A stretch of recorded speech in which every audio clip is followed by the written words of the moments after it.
कहने को तो उत्तर प्रदेश में रामराज उतर आया है, जहां गुंडों बदमाशों की कम गिद्धों और सुअरों की पहचान ज्यादा हो रही है। उत्तर प्रदेश के मुख्यमंत्री के बड़े बड़े दावे हैं। जीरो टॉलरेंस की पुलिस के बदौलत प्रदेश में अमन चैन का आलाप करने वाले योगी आदित्यनाथ की सरकार में बदमाश ठाए ठाए गोलियां चला रहे हैं।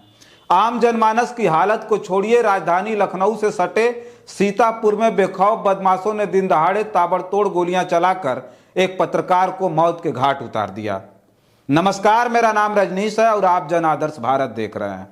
माफिया किसी भी बिल में छुप जाए उसे निकाल कर लाएंगे, माफिया को मिट्टी में मिला देंगे जैसी बड़ी बड़ी बात सदन में करने वाले सीएम योगी आदित्यनाथ के दावे को चुनौती देते हुए बेखौफ बदमाश यूपी में बड़ी बड़ी घटनाओं को अंजाम दे रहे हैं। बीजेपी के स्वघोषित रामराज को गुंडों और बदमाशों ने जंगल राज में तब्दील करने का मन बना लिया है, जिसका जीता जागता सबूत लखनऊ से सटे सीतापुर में पत्रकार की सरेराह दिन दहाड़े हुई हत्या का मामला सामने आया है। दरअसल उत्तर प्रदेश के सीतापुर जिले में एक दैनिक अखबार के पत्रकार राघवेंद्र वाजपेयी की हत्या कर दी गई।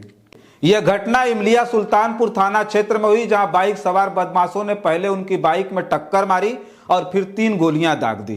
कुछ देर बाद जब लोगों ने देखा तो उसे सड़क एक्सीडेंट मानकर राघवेंद्र वाजपेयी को जिला अस्पताल ले गए, लेकिन अस्पताल ले जाने पर डॉक्टरों ने उनके शरीर पर गोलियों के निशान पाए।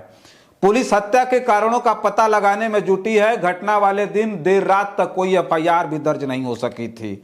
यह घटना सीतापुर के इमलिया सुल्तानपुर थाना क्षेत्र के हेमपुर नेरी गांव के पास शनिवार 8 मार्च को दोपहर लगभग 3:15 बजे हुई।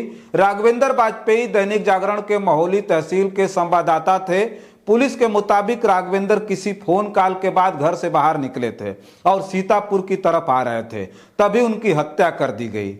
मामले की जांच के लिए महोली, इमलिया और कोतवाली पुलिस के अलावा सर्विलांस और एसओजी टीम को एक्टिव कर दिया गया है। परिजनों की माने तो दोपहर करीब 2 बजे के आसपास एक फोन आया। पत्रकार राघवेंद्र वाजपेयी ने घर में बताया कि तहसीलदार ने बुलाया है और वह बाइक पर सवार होकर महोली अपने घर से सीतापुर के लिए चल दिए।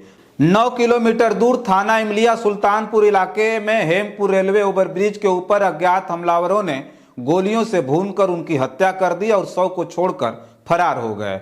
दोपहर 3 बजे के आसपास वारदात हुई। काफी देर तक लोगों को लगा कि यह हादसा तो नहीं है, चूंकि हत्या लखनऊ दिल्ली नेशनल हाईवे पर हुई, जिस पर हजारों की संख्या में वाहनों का आना जाना रहता है। पत्रकार राघवेंद्र वाजपेयी को पहले जिला अस्पताल लाया गया, जहां पर शव का पहले एक्सरे हुआ, जिसमें 3 गोलियां लगी पाई गई। मृतक के चाचा ने बताया कि राघवेंद्र की किसी से कोई दुश्मनी नहीं थी। आशंका जताई जा रही है कि जमीन के विवाद और धान की खरीद को लेकर कुछ खबरें प्रकाशित की थीं। सीतापुर के महोली कस्बे के रहने वाले पत्रकार राघवेंद्र वाजपेयी के बड़े भाई की कई साल पहले रेल हादसे में मौत हो चुकी है, जिसके बाद उनके पिता हनुमान मंदिर के पुजारी महेंद्र वाजपेयी की मानसिक स्थिति भी बिगड़ गई थी। बूढ़े माँ बाप, पत्नी और 2 मासूम बच्चों के भरण पोषण की जिम्मेदारी उन्हीं पर थी। जैसे ही खबर परिजनों को लगी, वह अस्पताल में ही बेहोश होकर के गिरने लगे। काफी देर तक शव को पोस्टमार्टम के लिए जाने से रोकते रहे और पुलिस पर सवाल उठाते रहे कि जब पत्रकार की हत्या हो सकती है तो आम जन कैसे सुरक्षित रह सकता है। वहीं पत्रकार की हत्या पर एएसपी साउथ सीतापुर प्रवीण रंजन सिंह ने कहा कि दोपहर करीब 3:15 बजे हमें नेशनल हाईवे पर आरटीआई कार्यकर्ता और पत्रकार राघवेंद्र वाजपेयी की हत्या की सूचना मिली। पुलिस मौके पर पहुंची और 4 टीमें जांच कर रही हैं। हम सीसीटीवी कैमरे की जांच कर रहे हैं। घटना को जिस प्रकार अंजाम दिया गया है वह शार्प शूटर की करतूत लगती है। इस घटना ने सियासी हलचल भी पैदा कर दी है। समाजवादी पार्टी ने यूपी सरकार की कानून व्यवस्था पर सवाल उठाए हैं। पार्टी ने एक्स पर लिखा कि क्या यही है डबल इंजन सरकार की कानून व्यवस्था।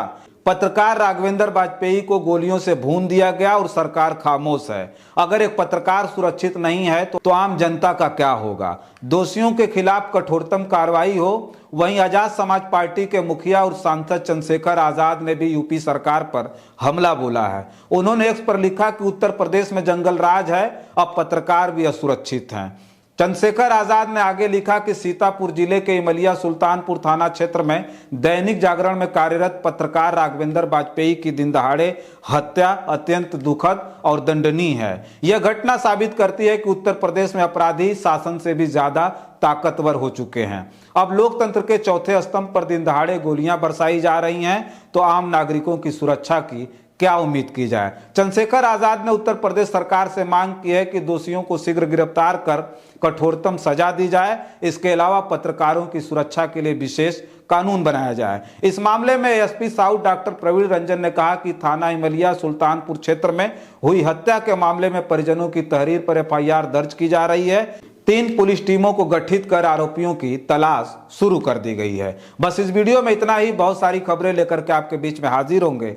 हमारी खबर पर आपकी क्या प्रतिक्रिया हमें कमेंट बॉक्स में जरूर लिखें। बहुत सारी खबरों के लिए बने रहें जन आदर्श भारत के साथ। हमें दें इजाजत। नमस्कार।